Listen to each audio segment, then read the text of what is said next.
And welcome back to the Kyle Anzalone Show, and I have a lot to talk about today. It will be a solo show today, just me, and that's because I had so much that I want to say that I wanted to break down and give my opinions on. So I think everybody is going to like today's show. A lot of really important things to get into. So starting off, I'm going to be talking about Israel taking pride in the genocide. This is something that you would think they would want to cover up to play down, but it's becoming more and more clear that the Israelis leadership are very comfortable expressing their full support for the onslaught in Gaza.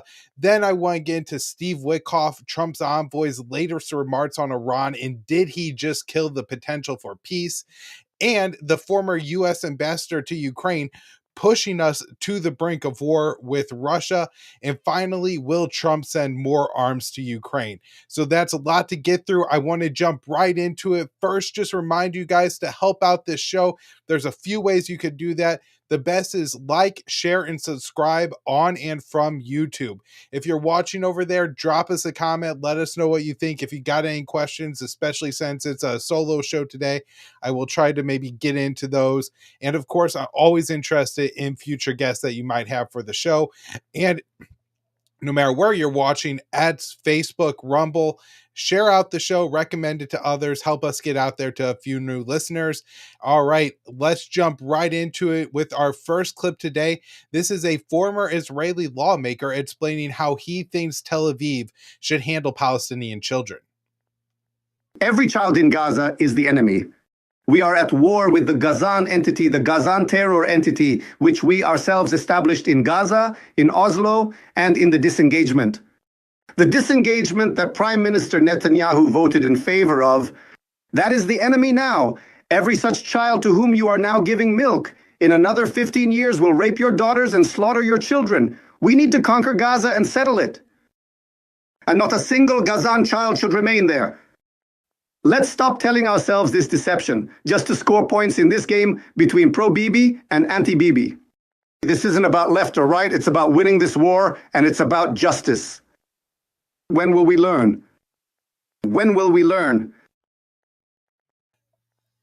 So, I mean, despite the very obvious just sitness of the man who is giving a statement like this, one of the reasons I think it's important is because in the West, we often, to try to cover up for Israel, assign to them values that they don't uphold, or just project Israeli propaganda onto every issue. And so he's being very clear here, right? He's not saying we can't allow milk into Gaza because Hamas would get their hands on it.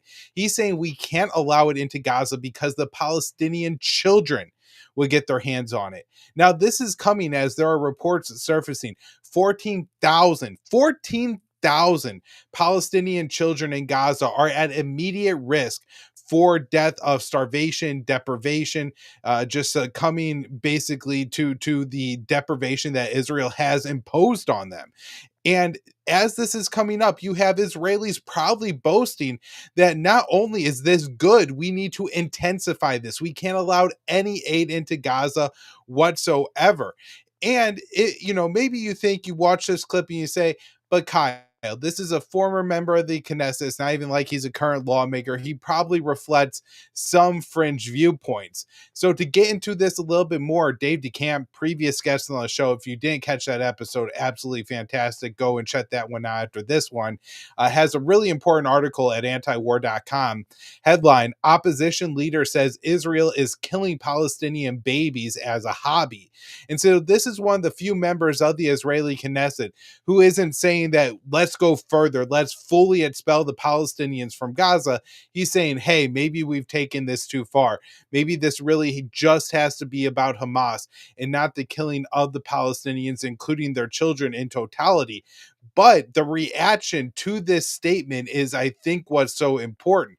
And so what he had initially told the Knesset was Israel is on the path to becoming a pariah state among the nations like the South Africans of old. It is not returning to behaving like a sane country. A sane country does not want to wage war against civilians, does not want to kill babies for a hobby, and does not set goals for involving the expulsion of populations. In response to his comments, Netanyahu accused him of blood libel, and other members of the Knesset are trying to strip him of his military rank. And so we could see this, right? He's saying, like, could wage this war. Let's just not go so far as to relish in killing the Palestinian children. Let's not intentionally kill all these innocent children who aren't guilty of anything. And he's being condemned by his own government for that. He was very explicit. He's not targeting the IDF. He's not saying the individual soldiers are doing anything wrong or guilty of war crimes. He's just saying we need to behave more like a normal country. And for this, he's being absolutely blasted. So before I kind of move on from the Gaza subject, I do want to break down the latest news.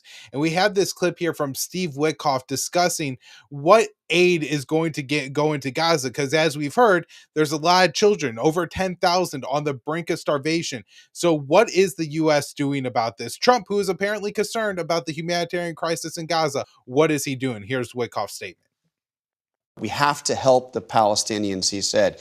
Is the president, are you pushing the Israelis to allow that aid to come in and to hold back on some of the offensive operations that continue to be ongoing in Gaza?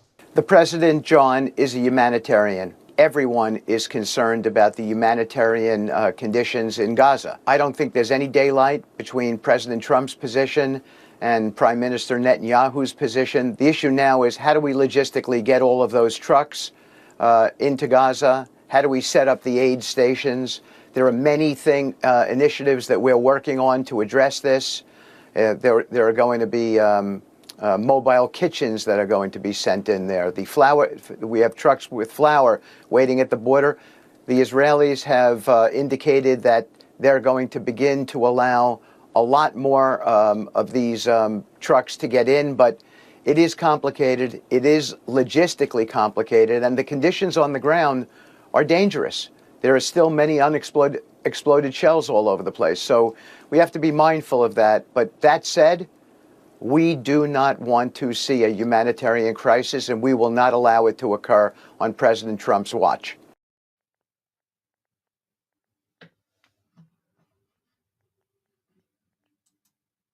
So, Witkoff's remarks here are so important, because what he is essentially saying is there's still no daylight between Trump and Netanyahu, even though it seems so clear that Trump can't have it both ways. Either he has to say that he is fine with the starvation, this military campaign in Gaza, the starvation of so many people, or he's opposed to it and he's breaking with Netanyahu, because Netanyahu is very clear, his government is very clear that the goal here is to drive the Palestinians out of Gaza.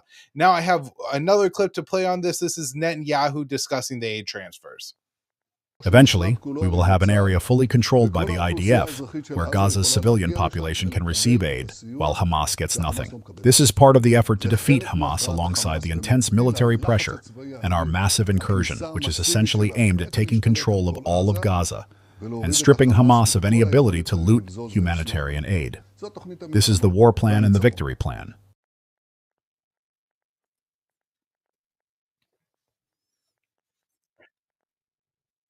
So what Netanyahu is explaining here is that Israel is going ahead with the war plan, the victory plan, which he says is to force at least 50% of the population of Gaza to what he calls voluntarily emigrate. But basically, the Israelis are going to make them so desperate. They're going to be so hungry. They're going to have nowhere to go. They're going to be living in tents, see no hope for the future in Gaza. And so they will accept going to a third country, even if it's one of these countries that's been floated by the U.S., Libya, Sudan, Somalia, Syria, countries in the midst of civil wars, civil unrest, disputed and failed states. These are where we're looking at sending these Palestinians. And so you're going to have to make them very desperate to get them to go to these countries. But that's what Israel is saying that they're trying to do. and members of Netanyahu's own cabinet give all of this away. This headline from antiwar.com, Smoltrich, that's the finance minister, says allowing minimal aid into Gaza will ensure Israel can destroy the strip. And he explained that on Monday, Israel allowing minimal aid into Gaza will ensure Israel has continued support from its friends to continue with the goal of destroying the Palestinian territory. And so he's saying if we allow a token amount of aid in, a few trucks a day, it's not enough to feed all the Palestinian children. It's not enough to help everyone.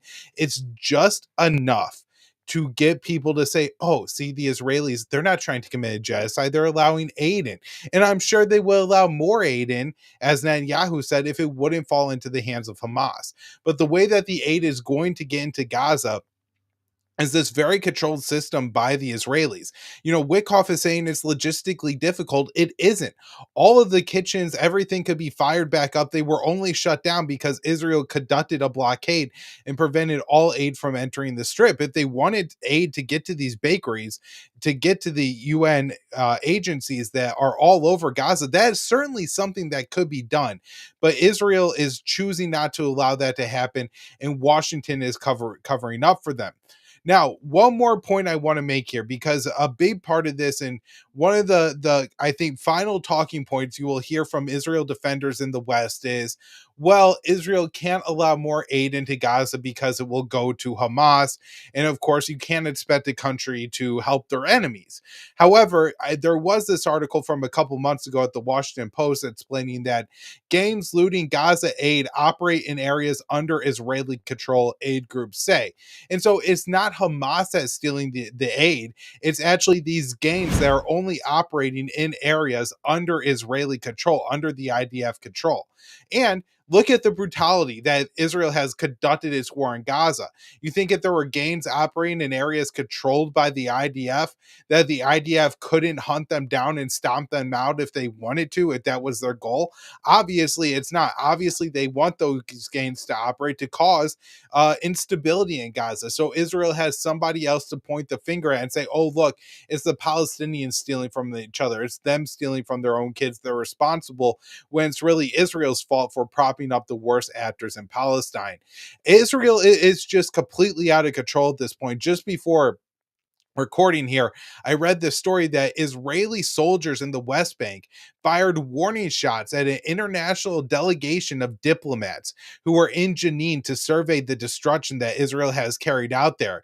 And when they, according to the IDF, deviated from a planned ahead route, the IDF fired warning shots at these international diplomats. We have to understand that Tel Aviv is completely out of control at this point, and is only going to continue to fuel this genocide as long as they have the support of the United States, which enables them to do so. All right, next up here, moving on to Iran thoughts. Did Steve Witkoff kill the negotiations? This is Witkoff's latest statement on talks with Iran. Can you give us a sense of what is the outline of the deal that President Trump wants to get with Iran? He wants to solve this conflict diplomatically and with dialogue. But on the other hand, we have one very, very clear red line, and that is enrichment. We cannot allow even 1% of an enrichment capability. We've delivered a proposal to the Iranians that we think addresses some of this without disrespecting them. And so that's important. We want to get to a solution here, and we think that we will be able to.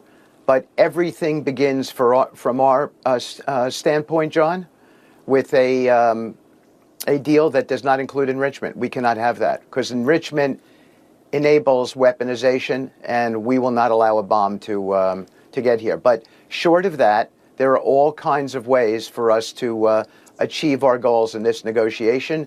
We think that we will be meeting sometime this week in Europe, and we hope that it will lead to some real positivity. And that's where we are, sir. Well, the problem really here is if you're not going to allow Iran to have nuclear enrichment capabilities, then you're not going to have a deal with the Iranians. The Iranians have been very explicit about this. And this is the deal that Iran negotiated in 2015 with the Obama administration. And it seems that that's really as far as Iran is willing to go. They believe that the enrichment program is key to their sovereignty. And without it, then the U.S., Iran isn't going to make a deal with the U.S. I think what happened during the Biden administration really undermined any attempt to isolate Iran on the global stage by trying to kick Russia out of the international world order. You really empowered groups like BRITS and the Shanghai Cooperation Organization, which are not military alliances but economic forums, allowing these countries to get together and develop trade agreements and different kind of bilateral projects and things like that, that really takes Western control away and makes it so that at one point, sure, the US could sanction and really devastate the North Korean, the Cuban, the Venezuelan economies. But as we added more and larger countries to our list of sanctions, to include Iran, Russia, China, then the sanctions become a whole lot less productive. And so I think actually the US probably has a little bit less to bargain with this time around than they did in 2015. And so the idea that we're going to get a stronger agreement or a better agreement than Obama got is just not in the cards at this point. And unless the US is willing to admit to that, we are definitely headed down the wrong path. The only thing that I could imagine here, and I only think that there could be a shred of truth to this, is that behind the closed doors, Wickoff is saying something different to the Iranians. He's saying that we're willing to make certain compromises on nuclear enrichment to allow Iran to continue to have their nuclear centrifuges, to be able to, spin up fuel for their civilian nuclear energy program. But as Wickoff and others have said, that essentially giving them the technology if they ever decide to one day build a bomb. And so that's the issue here, and we'll see what goes forward. I do wonder though if the U.S. has a different position behind the scenes, and it's just a question of who is Trump lying to, the Americans or the Iranians. It's probably the Iranians. So next up here, I want to get into some recent statements from the former U.S. ambassador to Ukraine, Bridget Brink, and she actually served in this post from 2022 until April 21st of 2025. That means that she served in this post for a few months under the Trump administration. And just listen to what this woman has to say in this first clip. Was there a trigger that made you say, we're getting it so wrong? The first sign was the Oval Office meeting, where I saw that our approach is to put pressure on Ukraine and not pressure on Russia. Let's just be clear. Russia and Putin have invaded a sovereign, independent, democratic country in the heart of Europe with the help of North Korea, Iran, and China. We need to put, together with partners and allies, pressure on Russia to end the war. And there are many ways to do this. We can put additional sanctions in the energy sector, in the banking sector. Russia's not as strong as some people say or some people think. The economy is hurting. They have 20% interest rates, 21% interest rates, 10% inflation. And so right now is the time to increase the pressure on Russia, to bring Putin to the table, not decrease it.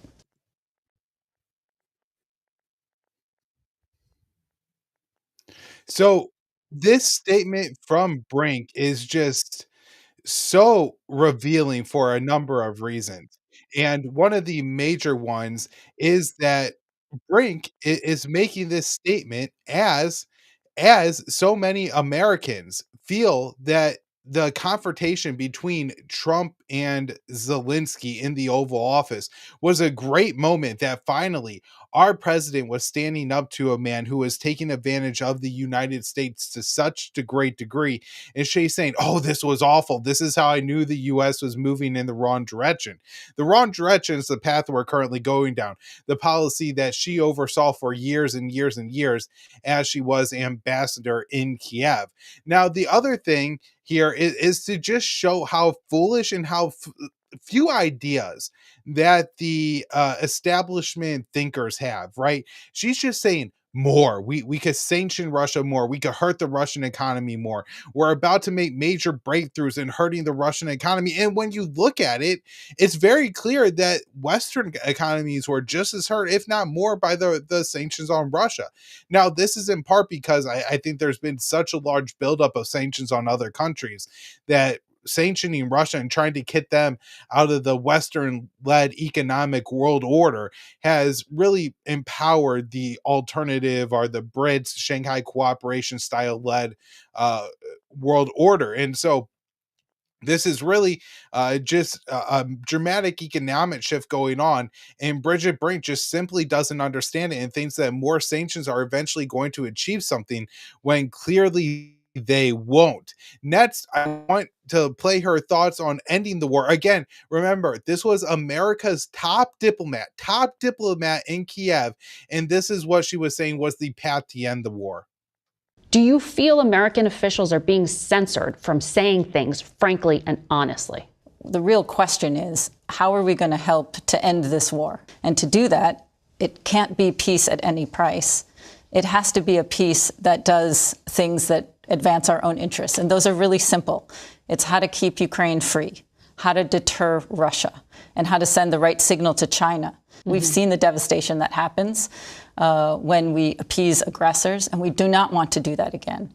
So my strong advice in terms of how to deal with Putin and Russia is not to give a single meeting or concession or legitimacy until Putin agrees to an unconditional ceasefire that's verifiable and moves forward toward a just and lasting peace. So there's two really important things that I want to highlight there. One is she's saying that one of the things we need to achieve in Ukraine is to deter China, to confront China, to prove a point to China. Now, how does this help the Ukrainians in any way? If this is all about Ukraine, Ukrainian sovereignty, then why does the end of this war have to send a message to China? Why can't the end of this war just be getting the best deal possible for Ukraine? The simple answer is that ending that condition, that this has to send a message to China, sets this abstract idea in the air that in a lot of respects could be completely unachievable, could be something that we can't actually do. And so if that's the case, or at least if Hawks could always say this deal didn't do enough to scare China, didn't do enough to deter Beijing, so Trump didn't have, Chairman Xi shaking in his bed sheets, right? Because this deal didn't do enough down that road, then it was a bad deal. That's going to be one of the arguments that we see no matter what. And again, it's meant to be a poison pill. It's meant to say that any deal that Trump could possibly get is not good enough because it doesn't do enough to confront China. Not simply that this is the best deal that we could get for Kiev, which is really what Washington and what the United States should be focused on at this point. Now, the second one is, again, I think it's almost comical in that it shows how little thought there is, how unintelligent all of these bureaucrats in Washington, D.C. are, all of our ambassadors, the people who populate the State Department, who represent the United States on the global stage. These people are all incredibly stupid. We can't talk to Putin because we're going to bestow legitimacy on him. What is this lady talking about? Vladimir Putin is the Russian president. He sits on the world's largest nuclear arsenal. His country controls 20% of Ukraine. That's what gives him legitimacy, not calls with President Trump. Throughout the entirety of the Cold War, the Russian and the Soviet and the American leaders remained in contact. Why did they do this? Because they knew there's not some stupid abstract concept of legitimacy constantly floating in the air. And if you talk to a Soviet or a Russian leader, you grant them this great legitimacy that they could use and never explain what it could be used for, why it's so bad that they have this legitimacy. But this legitimacy is a terrible thing that we can never allow another country to have. And so we can never talk to any other leaders. Well, what does this actually do? It makes it so that the American officials like Bridget Brink have no idea what the Russians actually want. And so just a month before the Russian invasion in 2022, there were Biden administration officials who had a peace proposal from Russia that could have prevented this entire invasion. And rather than saying, And this is something that Jeffrey Satz has said time and time again on Judging Freedom with Andrew Napolitano, making this incredibly important point.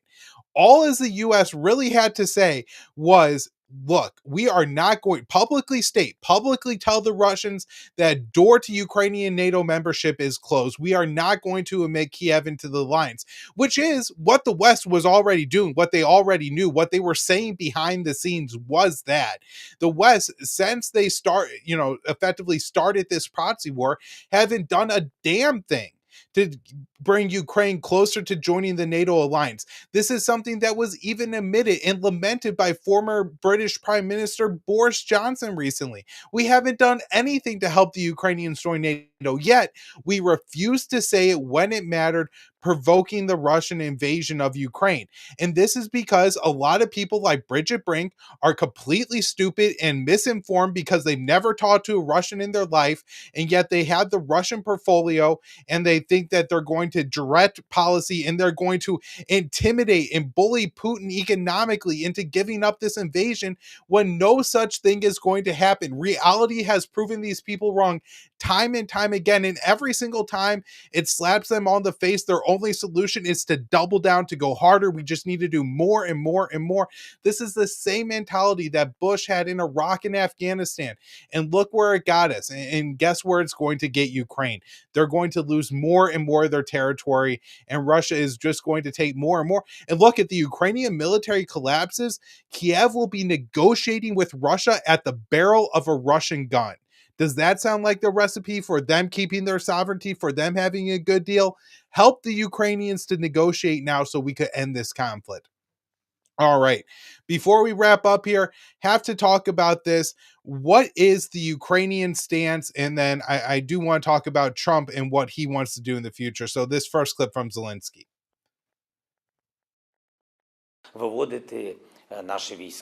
Nobody will withdraw our forces from our territories. It is my constitutional duty, the duty of our military, to protect the sovereignty and territorial integrity of Ukraine. Yes, there are temporarily occupied territories now because of the aggression of such a huge country. It is understood. But we will accept no ultimatums. We will not give away our land, our territories, and our people, our homes. So this man, Zelensky, just proves that he is still completely unhinged and detached from reality. He's saying that, sure, there are Ukrainian territories that are temporarily occupied by Russia, but, we're going to get those back. We're going to, that's never going to happen. The Donbass, Crimea are gone. The best deal that Ukraine could probably get is to not lose any additional territories that they've already lost. And look, maybe Zelensky needs to say this to save his own life. Maybe the Ukrainian nationalists would kill him if he's saying, I'm going to agree to cede territory. But what he needs to be doing then is going to Washington, going to London, going to Paris and saying, like, I am prepared to sign a deal with President Putin to end this war. I just need a couple hundred American Marines to protect me, not from the Russians, but from my own nationalist forces. The Army Corps that's now led by neo-Nazi Andrei Beletsky, right? There are some major and dangerous players in Ukraine who have a lot of power at this point. And yeah, Zelensky probably does need to be protected from these people. And so maybe he does need to make that request to Washington so he could get a deal signed. Now, last up here, this clip from Donald Trump discussing future aid shipments to Ukraine. We don't have boots on the ground. We wouldn't have boots on the ground. But we do have a big stake. And the financial amount that was put up is just crazy. It's crazy. This isn't for us. This is for somebody else. The amount of money that we put up is record-setting. There's never been anything like this. And that includes weapons. Never been anything like this. Yeah, please. On your call today, if Putin ultimately proves to be the obstacle to peace, is further arming Ukraine on the table at that point? Well, we'll look. I mean, we're going to look. I hope that, I like to think positively, frankly. I just can't believe that they allow this to continue. This would have never happened if I were president. And most people admit that. It would have, and it didn't happen for 4 years. There's a good chance we can get this done. I believe Putin wants to do it. Now, if I thought Putin didn't want, I mean, that's what I do. My whole life is like deals, one big deal. And if I thought that President Putin did not want to get this over with, I wouldn't even be talking about it, because I'd just pull out. So, in a sense, I think this is kind of Trump being Trump, the art of the deal, where he likes to, in a sense, he thinks holding his cards close to his chest helps him to have better negotiating positions going forward. However, I think saying that he's open to future military aid to Ukraine is not only not just maybe a negotiating tactic with Vladimir Putin, but he has to understand how that's going to play out politically in the United States. I think there's a lot of Republicans in Congress, especially those who have, deep money donors, big pocket donors with the military industrial complex, who probably would really love to pass another $100 billion in military aid for Ukraine, for Israel, and for Taiwan. And maybe Donald Trump ends up going along with this if he doesn't shut the door to that happening. And if he's saying, that's a possibility, I think the Republicans could really capitalize on us and push us in that direction. I really hope that this is where the U.S. interventionism in Ukraine ends with this current military aid package that I can't imagine has more than $1 billion, maybe a few $100 million left in aid that the United States could dole out through that. And once that expires, hopefully that brings the U.S. proxy war in Ukraine to a close. And maybe in the coming months, the Ukrainians will realize the effort is relatively futile without U.S. assistance. And then Ukraine and Zelensky enter negotiations with Russia before their military collapses and gets the best deal possible they can for the Ukrainian people. All right, everybody, that will do it for the show today. Thank you all so much for tuning in and checking out the Kyle Anslow Show. For everybody listening on YouTube, make sure you are subscribed to the show. Leave us a comment, your thoughts on the show, ideas for future guests, and anywhere else you are listening at Rumble, Facebook. Head on over to the YouTube channel, subscribe, help us to grow, get our numbers up a little bit more. We really appreciate it. Back with more shows next week, Monday and Wednesday, 4:45 Eastern Time.